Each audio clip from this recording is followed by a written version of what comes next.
Well, Chetco and I are on the Clark Fork River today in western Montana. An interesting note about the Clark Fork is that by 1891, it had no fish in it. They were all killed with the mining activities and smelting activities in Butte and Anaconda. But today, it's a river on recovery, and they've been replacing soils and connecting a lot of the irrigation systems so they're not wasting nearly as much water. And today, there are wild trout swimming in its waters. And that's what we're here to find today. All the characteristics that have brought life to a river that was once lifeless. Well, let's go, Ariel and Chetco. Let's find some fish.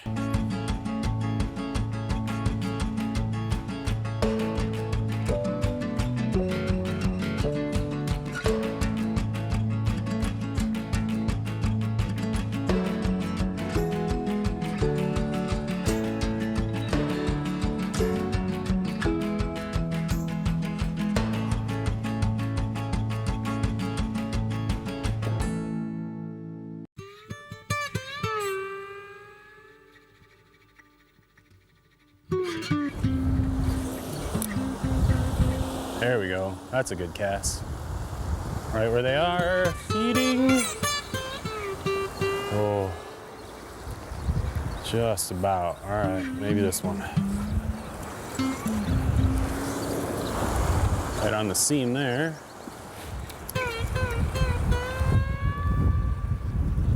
No good.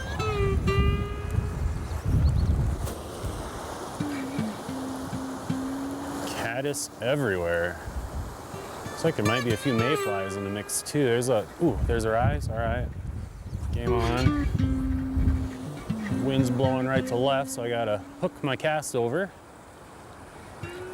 Oh, right there. Missed it. Hit the caddis that was bigger than the natural, and on the hook set, missed it. Happens a lot on dry flies. They push a bulge of water up, and sometimes they push an angler's fly right out of their mouth. But what I'm really happy about is I've noticed there's caddis just everywhere on the water. It's kind of the leftover Mother's Day caddis hatch. And there's a few yellowish mayflies as well. I haven't gotten a great look at them, but contaminated water that is getting cleaner, but there's still heavy metals in here. And there's a diverse insect hatch happening that I can match a hatch and fish dry flies in water that you can only see down about a foot deep. This is very exciting fishing on a river that hasn't seen these species of insect in over 100 years. Quite amazing.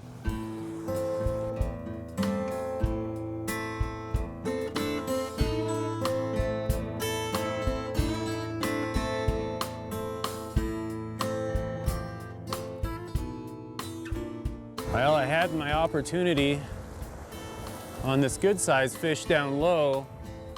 So I've got this part of the pod of fish spooked. I'm gonna work up to where those bubbles are and the current comes around that point of grass. I can see another fish feeding, and I'm gonna go get it.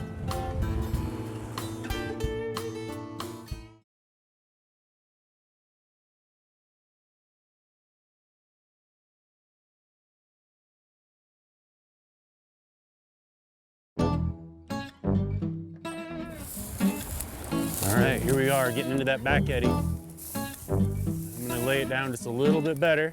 Right where that side channel comes in, that's where the fish is. I'm getting ignored. We're gonna lay it right back in that pocket. This is tense. One wrong cast and I'll totally set that fish down from feeding. Oh, it rose right next to my flies. I might not have on the right fly. Got big caddis and little caddis on the end of my line. I might be looking for something else. Oh, right next to the artificial. It took a natural 2 inches from my artificial fly.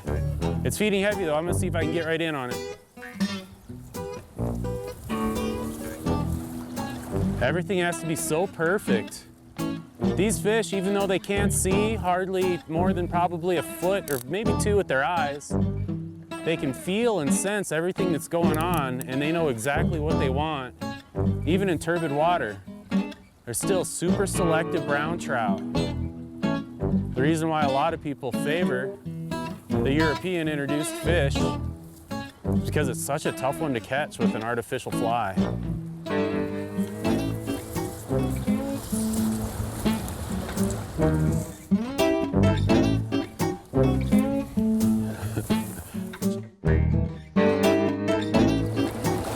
Not just the placement of the cast, selection of the fly, it's got to be exactly what this fish is feeding on. It also has to be at the exact time that fish wants to come up. Everything that could cause an issue with catching a fish is here. Low visibility, selectivity, and something else that ends with an ITY, like difficulty. There we go. Oh! Yes, hook set. Like when you're talking to the camera, thinking of a clever word, and then you finally get everything correct, and you still miss the hook set. That is a travesty. I'm gonna keep at it though. As funny as I am with my puns, I think these fish will give me a second chance.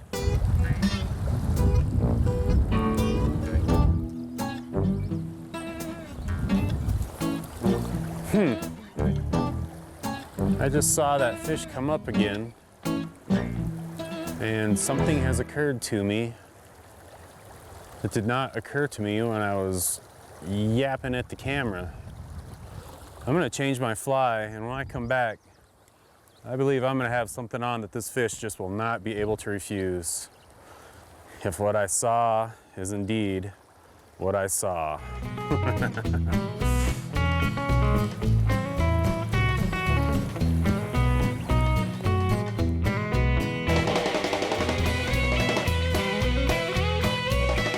There we go. Oh, the only thing I know about this fish is it is some of the hardest I've worked to catch any fish. Oh, and I lost it. I fooled it. It was feeding on mayflies. I thought it was a bunch of caddis, but I noticed a bunch of sailboat looking wings. So I put on one of my favorite, actually an Adams Irresistible. It's a clipped deer hair mayfly pattern that floats real high. And I just kept working in the feeding lane that it was working, and I fooled it. I didn't get it all the way to my feet, but I don't care. I got the fly exactly where it needed to go. I got the fish to take the fly, set the hook on it. I got to feel it throb. That was a great experience. And now I'm noticing the mayfly activity is a lot heavier than the caddisfly activity. So I'm gonna continue with the switch tactic, mayflies versus caddis. And I'm gonna go with the lesser known insect. There's not as many mayflies. I'm gonna go them and find more fish feeding just as selectively.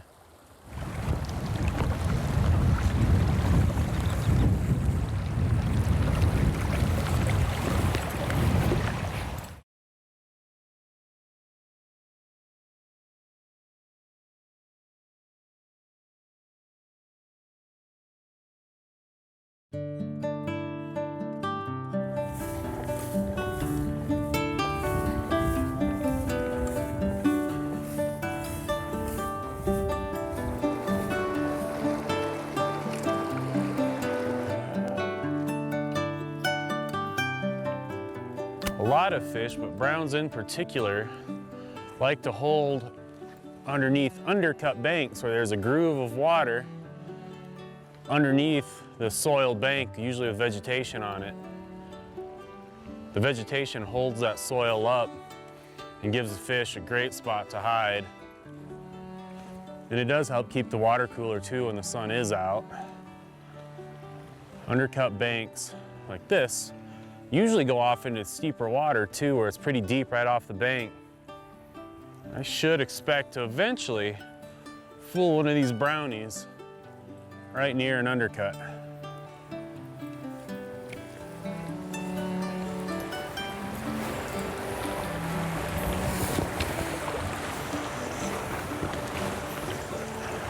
Ooh, like that. I'm expecting fish right up from this spot up to there, to the head of this run.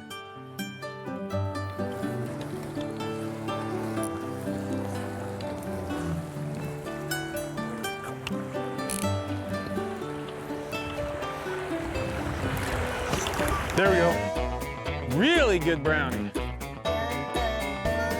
Really, really nice, healthy, leaping brown trout. Trying to find cover in that bank. Whew. Right there is another fine example of a wild Clark Fork brownie. That fish is a survivor. All the contaminants maybe made that fish a little skinny, but it hasn't hurt its survivability. That thing will learn how to eat correctly, to hide in these banks or out in the turbulent water, and it'll spawn this fall and make more Clark Fork brownies. Some of the toughest browns you'll ever find. There may be more, but if there isn't, I'll know that this river is recovering and that the fish are recovering as well, and that this is on its way to becoming a pristine river one of these days. Amazing fish.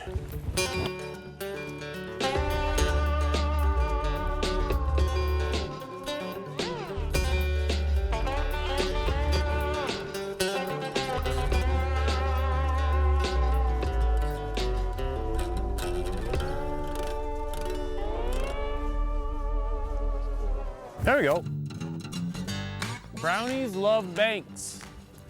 I was just walking the bank and I finally got one to come out from its hiding spot underneath this very deep undercut and nail the fly. So now, got it on a dry dropper rig actually. You'll see how deep this bank is in a second. Hopefully I don't go in all the way.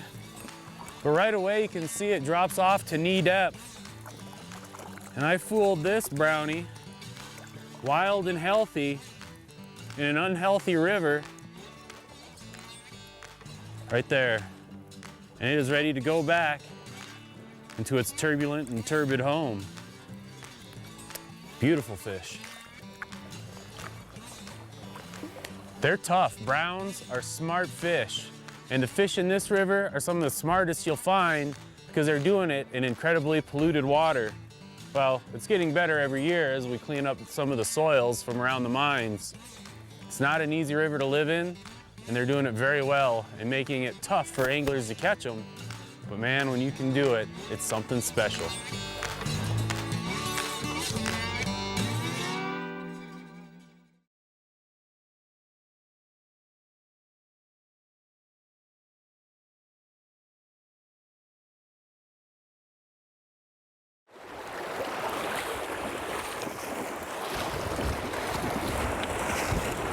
Coming up on an irrigation diversion, and it definitely is a sign of civilization and a change in the river.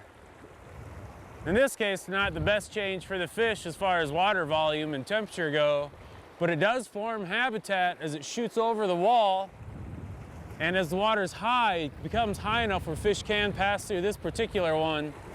But it's one other sign of just another thing that this river has to fight. And that's us wanting water too. We need to learn to share, and as long as the river gets enough, we can all have enough. But for now, at this high water, it's off color, but it's gonna make some pools around that diversion that should be good fishing. I'm gonna go find out.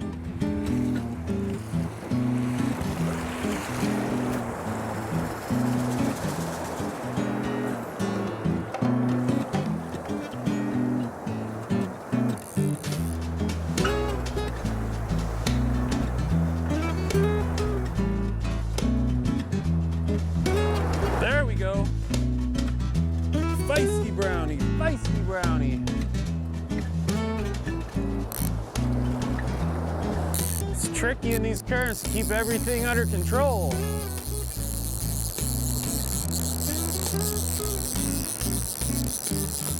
That pocket of water right underneath that diversion dam is sure proven to be a great hiding spot for these brown trout.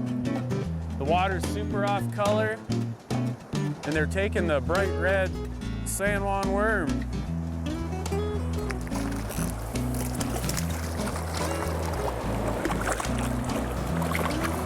Here's a fine example of a wild beast that yet survives in the river.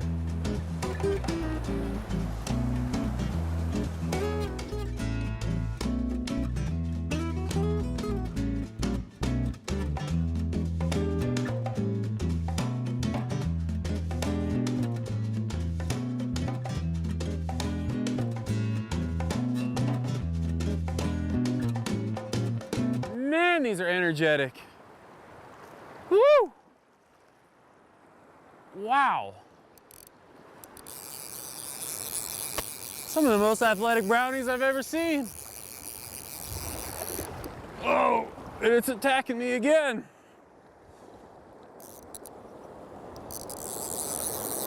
Try to work it over. I don't know what's between me and the bank.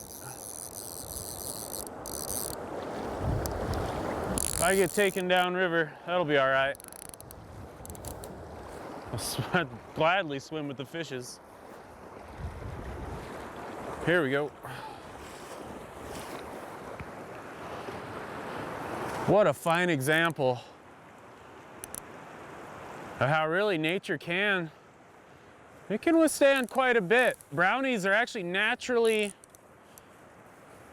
better at dealing with chemical pollution than most other trout. Maybe it's because of the high population density in Europe that they evolved in, but brownies have learned to cope with higher toxins in the water. And look at this fish. What a fantastic individual.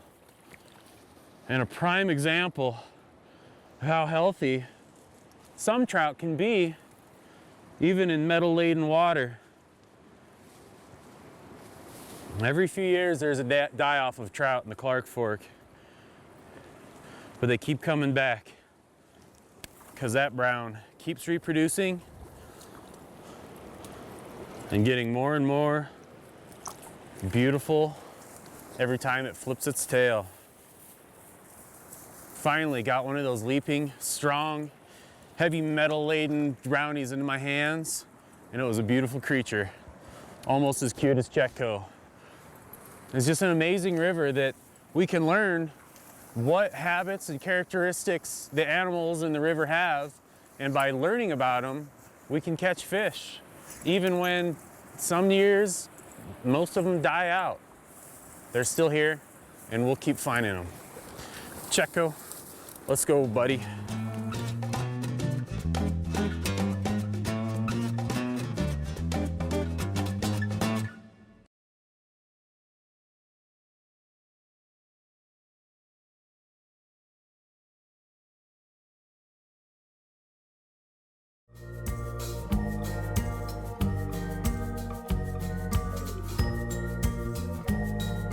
Some people don't like beavers. They think that they block fish passage. They really don't. And in this case, beaver ponds actually provide a lot of habitat that's better because it blocks the soils, especially at the high water times that come in to where the beaver ponds are, makes a big pool, the pool settles the sediments out, vegetation grows in, and what you get is a more filtered water that's a little bit more clear. In this case, that's a very good thing because a lot of the tributaries before restoration efforts would just shoot metal-laden sediments down the river. But now, with help from the beavers, it actually helps settle those out and makes it a healthier river. What an amazing place. What an amazing river. Oh, a double rainbow. What an amazing double rainbow.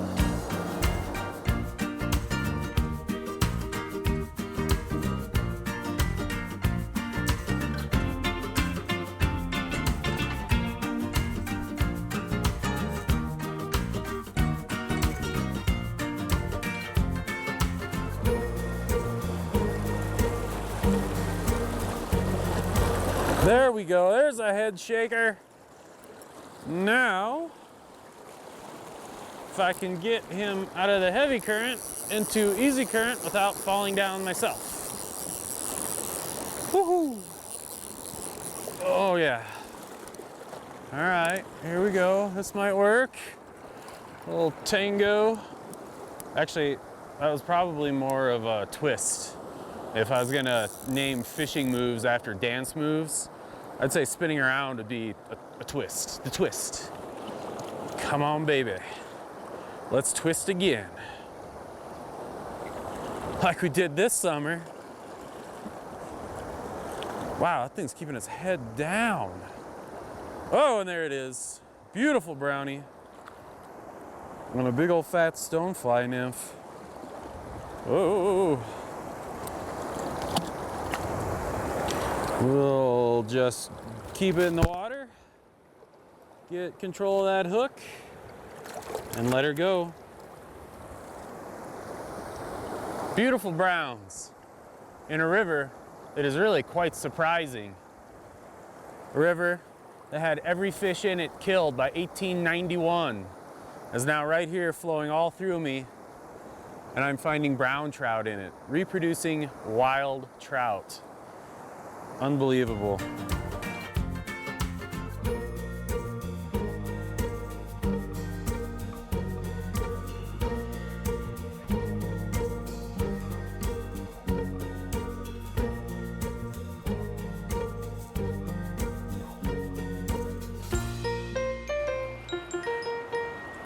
When I first heard about the Clark Fork River, pretty much all I heard about was the pollution, how bad it is, all the fish die off, it's dirty. Nothing really positive. But as I've taken several years to fish it, I've really learned that it's a very intricate system that is on the way to recovery. And every chance I get, I'm on the Clark Fork River, fishing its dirty water, which sometimes gets clean, but then it gets mossy from all the nitrates from the pollution. But still, there's brown trout, cutthroat, suckers, whitefish, even some bull trout that are moving up from down lower.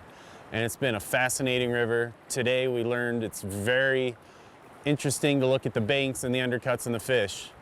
And next time, I hope you can appreciate it just as much as the dogs and I do. Till next time, we'll find another river and bring you right along.